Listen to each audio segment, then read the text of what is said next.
కృష్ణా జిల్లా బాపులపాడు మండలం Mallavalli APIIC industrial పార్కుకు భూములిచ్చిన రైతులు పడరాని పాట్లు పడుతున్నారు. నష్టపరిహారం కోసం ఏళ్లుగా పోరాడుతున్నారు. అధికారుల చుట్టూ ప్రజాప్రతినిధుల చుట్టూ తిరిగి అలసిపోయిన రైతులు పోరు ఉధృతం చేస్తున్నారు. ఇండస్ట్రియల్ పార్కు కోసం పంటలు పండే భూములిచ్చి జీవనాధారం కోల్పోయామని, నష్టపరిహారంతోనైనా సరిపెట్టుకుందామంటే అది కూడా రావడం లేదని వాపోతున్నారు. మల్లవల్లి ఏపీఐఐసి ఇండస్ట్రియల్ పార్కు కోసం భూములిచ్చిన రైతుల కష్టాలపై ఎన్టీవీ గ్రౌండ్ రిపోర్ట్.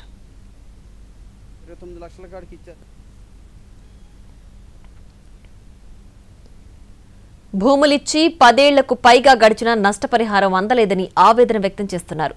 పరిహారం కోసం ఎదురు చూస్తూ కొందరు రైతులు మృతి చెందారు. మరికొందరు చేసిన అప్పులు తీర్చుకోలేక ఉపాధికి భరోసా లేక మంచం పట్టారు. ఒకప్పుడు పంటలు పండించిన భూములు ఇప్పుడు పరిశ్రమలుగా అభివృద్ధి చెందుతున్నా రైతుల జీవితాలు మాత్రం ఎదుగు పొదుగు లేకుండా పోయిందని కన్నీటి పర్యంతమవుతున్నారు. ప్రభుత్వం నష్టపరిహారం ఇప్పించి తమ జీవితాల్లో వెలుగులు నింపాలని కోరుతున్నారు.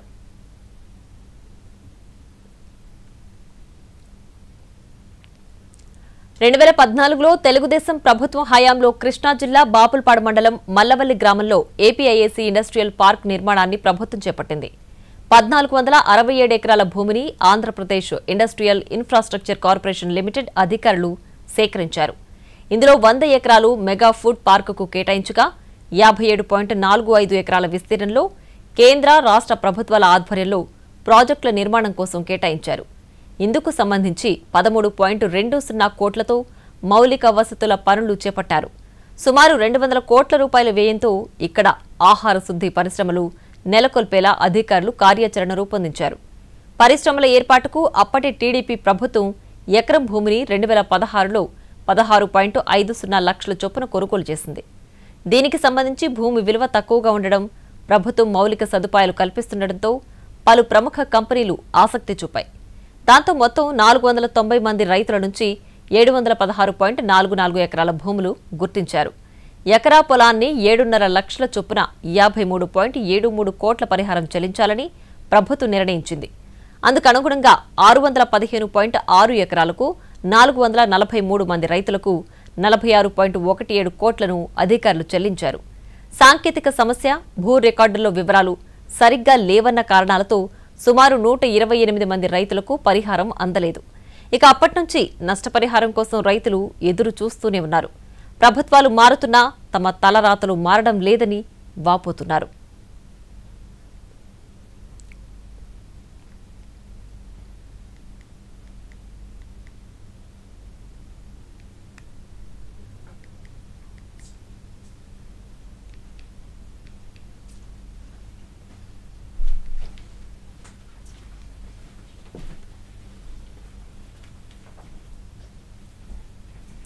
కృష్ణా జిల్లా గన్నవరం నియోజకవర్గం బాపులపాడు మండలం మల్లవల్లి ఏపీఐఐసి ఇండస్ట్రియల్ పార్కు కోసం తమ భూములు ఇచ్చిన రైతులు తీవ్రమైన ఇబ్బందులు పడుతున్నారు. భూములు ఇచ్చి 10 ఏళ్లకు పైగా గడిచిన నష్టపరిహారం అందలేదని వారు ఆవేదన వ్యక్తం చేస్తున్నారు. పరిహారం కోసం ఎదురు చూస్తూ కొందరు రైతులు మృతి చెందారు, మరికొందరు మంచాన పడ్డారు అని కుటుంబాలు చెబుతున్నాయి. ఒకప్పుడు పంటలు పండించిన భూములు ఇప్పుడు పరిశ్రమలుగా అభివృద్ధి చెందుతున్నా ఆ భూముల యజమానులైన రైతుల జీవితాల్లో మాత్రం అభివృద్ధి ఆగిపోయిందని వారు ఆవేదన వ్యక్తం చేస్తున్నారు. ప్రభుత్వం అభివృద్ధి చేస్తోంది, మా జీవితాల్లో కూడా కొంచెం వెలుగు పడాలి, మా నష్టపరిహారం ఇవ్వండి అంటూ రైతులు విజ్ఞప్తి చేస్తున్నారు. మల్లవల్లి ఏపీఐఐసి ఇండస్ట్రియల్ పార్క్ భూములిచ్చిన రైతుల కష్టాలపై CM NTV special story. Krishna జిల్లా మల్లవల్లి ఏపీఐసి ఇండస్ట్రీ పార్క్ దగ్గర ప్రస్తుతం మనం ఉన్నాము. 2016లో ఇక్కడ ఈ ఇండస్ట్రీ పార్క్ కోసం సుమారు 1500 ఎకరాల భూ సేకరణ ప్రభుత్వం చేసింది. కొంతమంది రైతులకు నష్టపరిహారం చెల్లిస్తే మరికొంతమంది రైతులకు నష్టపరిహారం చెల్లించలేదు. కూటమి ప్రభుత్వం అధికారంలోకి వచ్చిన తర్వాత మరొకసారి పనులు ఇక్కడ వేగంగా జరుగుతూ ఉన్నాయి. ఈ నేపథ్యంలో నష్టపరిహారం అందని రైతులు ఆందోళన ఉధృతం చేస్తూ ఉన్నారు. ఎన్నేళ్లైనా కూడా ఎందుకు రైతులకు నష్టపరిహారం అందట్లేదు అనేది వారిని అడిగి తెలుసుకుందాం.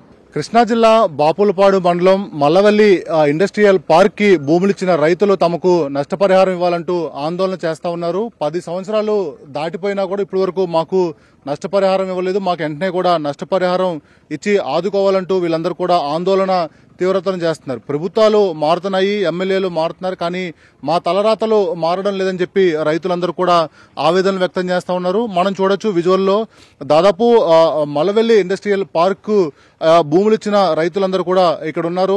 10 సంవత్సరాలు దాటిపోయింది. తమ దగ్గర నుంచి భూములు తీసుకున్నారు, కానీ తమకు నష్టపరిహారం చెల్లించట్లేదు. వాళ్ళు ఎవరెవరిని కలిశారు, ఎవరెవరికి అర్జీలు ఇచ్చారు, అవన్నీ కూడా వాళ్ళ చేతిలో చూపిస్తున్న పరిస్థితి కనిపిస్తా ఉంది. ఒకప్పుడు వాళ్ళ భూముల్లో ఏ విధంగా సాగు చేసుకునేవారు, తర్వాత ఎటువంటి సిచ్యువేషన్ ఉన్న దానిపైన కూడా పూర్తిగా వాళ్ళందరూ కూడా ఆ ఫోటోలు పట్టుకుని చూపిస్తున్న పరిస్థితి కనిపిస్తా ఉంది. అసలు రైతులు ఎందుకు ఆందోళన చేస్తా ఉన్నారు, వాళ్ళకి ఏం కావాలి, వాళ్ళ డిమాండ్స్ ఏంటి అని అడిగిదాం. మనతో పాటు కొంతమంది రైతులు ఉన్నారు. సార్ చెప్పండి సార్, ఏంటి అసలు ఇండస్ట్రియల్ పార్క్ కి మీరు మల్లవెల్లి ఇండస్ట్రియల్ పార్క్ భూములు ఇచ్చారు, అసలు ఏంటి మీ పరిస్థితి ఏంటి? ముఖ్యంగా మేము చెప్పుకునే మా సమస్య ఏంటంటే, నా పేరు దోనవల్లి వెంకట్రావు, మాది మరిబందం గ్రామం.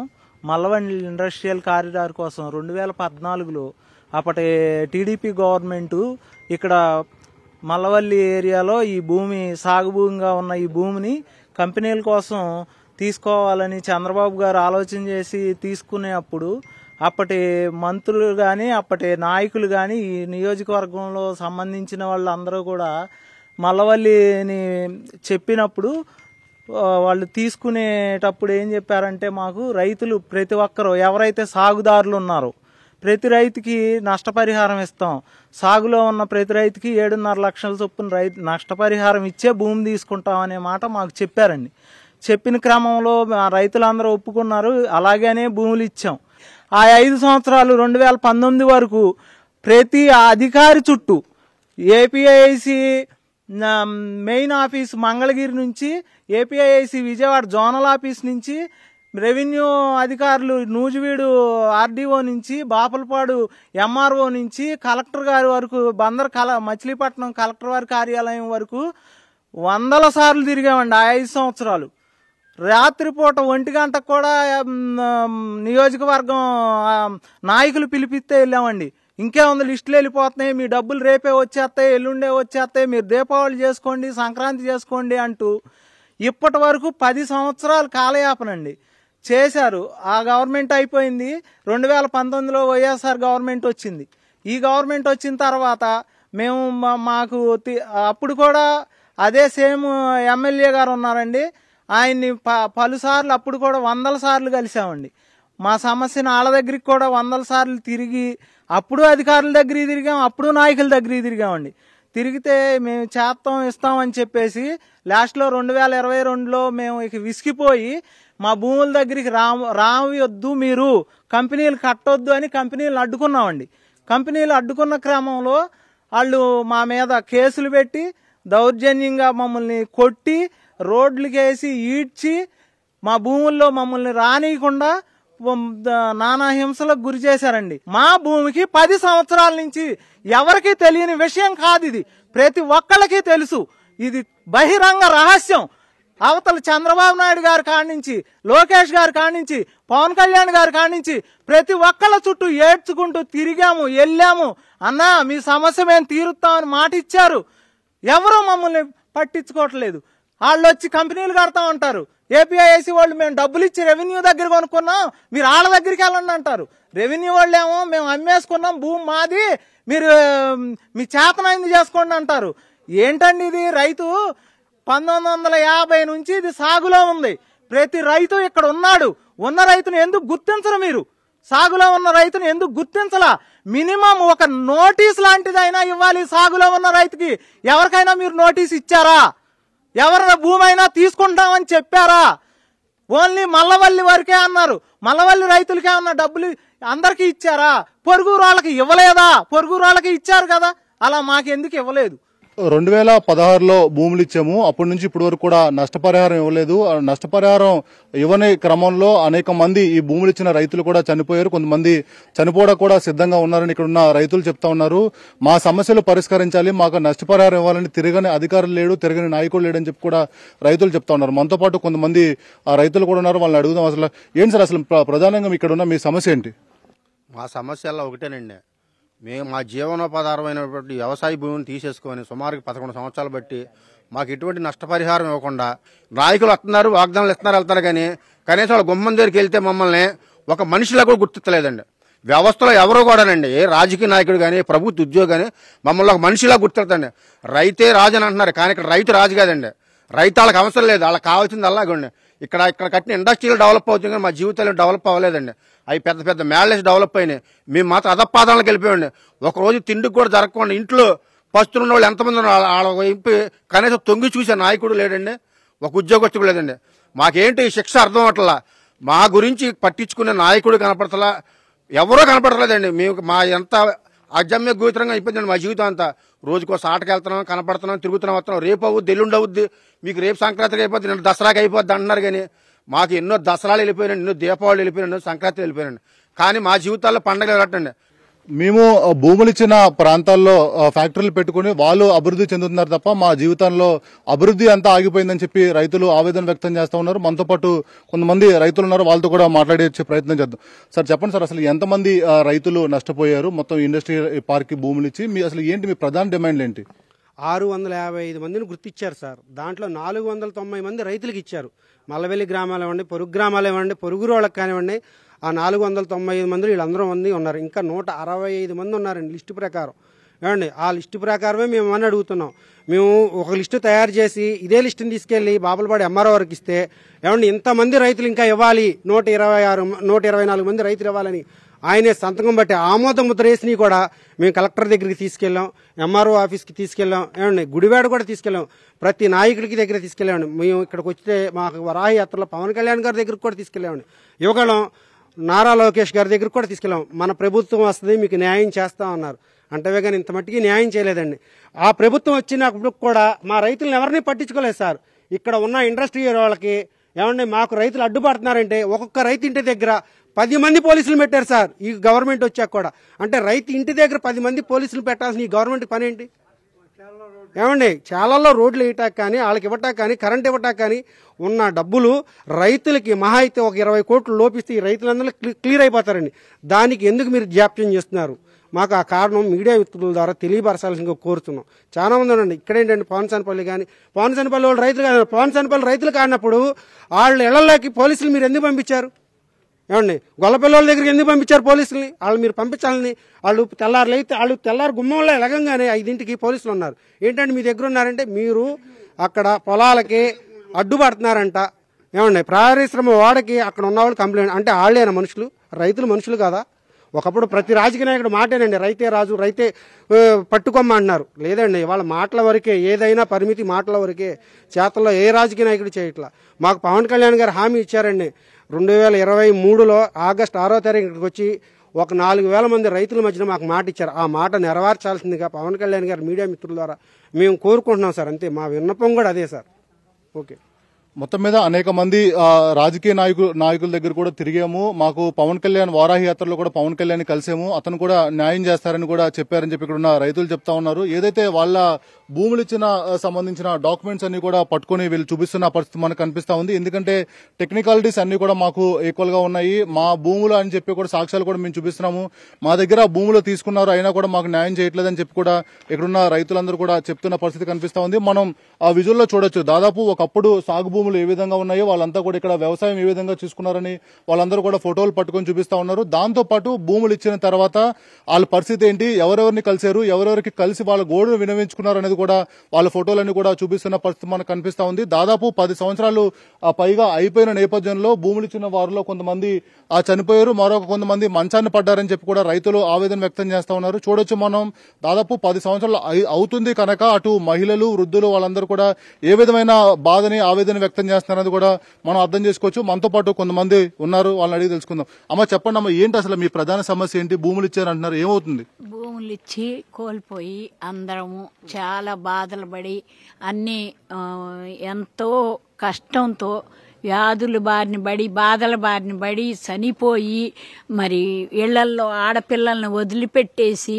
చాలా సమస్త ఇది లేకుండా రైతుల్ని గుర్తించుకోకుండా ఆడాళ్ళము మగాళ్ళము వచ్చి చేలో రైతులుగా పనిచేసుకునే వాళ్ళం.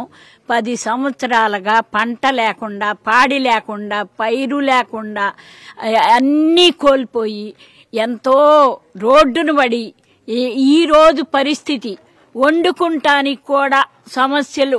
వాళ్ళు వండుకోలేని పరిస్థితుల్లో జనం కూడా ఉన్నారు. అందరూ మనేదల పాలైపోయి ఇంకా మంచంలో 4-5 మరణానికి దగ్గరగా ఉన్నారు. మరి అందరి నాయకుల దగ్గరికి మేమందరము కూడా వెళ్ళాము. వాళ్ళని అడిగాము, నాయన మరి మాకు ఈ కష్టం వచ్చింది, ఈ కష్టం నుంచి మాకు మరి ఈ విడుదల చేయండి, మీరు మాకు మరి ఎంత బాధపడుతున్నారు. ఈ రైతులందరూ అందరూ పేదవాళ్లే, 2 ఎకరాలు 3 ఎకరాలు ఎకరం వాళ్ళు అంత మట్టికి మరి అందరూ మరి వాళ్ళందరూ కూడా చాలా పరిస్థితి దారుణంగా అయిపోయింది. మరి పవన్ కళ్యాణ్ గారి దగ్గరికి వెళ్ళాం.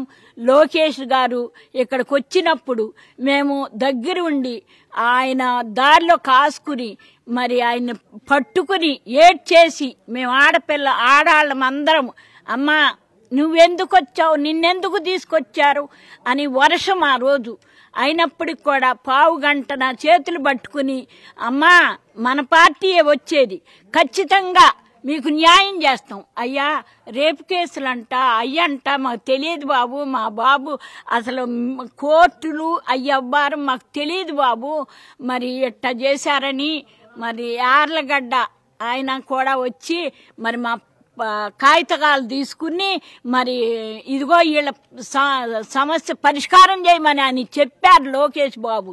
అమ్మా ఈమెను జాగ్రత్తగా తీసుకెళ్ళండి, మరి మీరు ఈమెను ఎందుకు తీసుకొచ్చారని అడిగారు. అయ్యా మీరు మాకు న్యాయం చేస్తే, ఈ ప్రజలకు న్యాయం చేస్తే చాలు అయ్యా, మరి ఇంతమంది బాధపడుతున్నారు, మరి ఎంత డబ్బు ఖర్చు పెట్టి తిరగ నాయకులు లేరు, తిరగని ఆఫీసులు లేవు, కలెక్టర్ గారి దగ్గరికి ఎన్ని మాటో, గుడివాడ వచ్చి అందరి దగ్గరికి ఎన్ని మాటో, నూజివేడు ఎన్ని మాటో, ఈ శాలల్లో పద్దాక తిరిగి మాకు ఇక ఇసుకొచ్చి బాధపడినా కూడా వాళ్ళని మేమేమంటలేదు. కాస్త మమ్మల్ని గుర్తించి, రైతుల్ని గుర్తించి మరి ఈ సమస్య పరిష్కారం చేస్తారని మేము కోరుకుంటూ మరి మీడియా వాళ్ళకి అందరికీ మీ ధన్యవాదాలు, నమస్తే. ఇప్పుడు చెప్పండి అమ్మా, ఇప్పుడు మీరు అధికారుల దగ్గరికి వెళ్తున్నారు, అదేవిధంగా పవన్ కళ్యాణ్ గారి దగ్గర కానీ లోకేష్ గారు అప్పుడు హామీ ఇచ్చారన్నారు. ఇప్పుడు ఏం చెప్తున్నారు వాళ్ళంతా అధికారంలోకి వచ్చారు? మేము చేస్తాము అంటున్నారు. మరి చేస్తామమ్మా, మరి సమయం కావాలి, మరి టైం కావాలి అంటున్నారు. మరి మీకు పరిష్కారం అవుద్ది అంటున్నారు. ఇక అదే మాట వింటున్నాం, ఇక ఏరే మాట వినలేదయ్యా. మీరు చెప్పండి, మీరు ఎప్పుడు భూములు ఇచ్చారు, ఎన్ని ఎకరాలు ఇచ్చారు, ఏంటి అదేం చూపిస్తున్నారో చెప్పండి. అయితే నాకైతే చదువు లేదండి, నెంబర్లు చెప్పలేను. ఈ చేనుగల్లామని నేను మా మామయ్య గారు 8 ఎకరాలు సంపాదించాడు, 4 కొడుకులు 4 రోళ్ళు ఇచ్చాడు. మేము కంది 7 జనగా కోతుల్ని ఊరబందుల్ని అడుగు పందుల్ని అన్నింటిని పెదరేసుకొని మట్టిగాడ మంచినీళ్ళు తెచ్చుకొని ఈ పంటను సాగు చేసాం. మా పిల్లలకు చదువులు లేవు, మాకు అప్పుడు డబ్బు లేక మేము బోరు లేపించుకోలేదు. కానీ ఈ పంట చేనికి అడవి తీసుకొని భూములకు రైతులు వేస్తామని చంద్రబాబు నాయుడు గారు అడవిలోకి వచ్చినప్పుడు ప్రతి పేదవాడిని కూడా ఉట్టిచేలతో పంపొద్దు, ప్రతి వాళ్లకు కూడా ఆధారం అని చూపివ్వాలని చెప్పారు. చెప్పినప్పుడు మేము మళ్లీ వ్యవసాయం చేద్దామని వస్తుంటే ఈరవెల్లి పోలీసు వారు బోర్డు కింద ఉంది, చేను పైన ఉంది, మీరు దుంతాకు అడ్డుకున్నారు. ఎందుకని అడ్డుకున్నారని గన్నవరం వంశీ గారి దగ్గరికి తెల్లారగట్ల లెగిసి కాలు నడకతోటి జంక్షన్ దాకా నడుచుకుని మేము పారనాడి బాధలు పడి ఆయన దగ్గర వెళ్తే, మీకు వచ్చిన భయం లేదు, మీ చేనుకు ఆధారు రసీదు ఉంటే నాది ఆమెను, మీరు కంగారు పడొద్దని సంవత్సరాల పడుకోతే తిప్పేశాడు. మోకాళ్ళు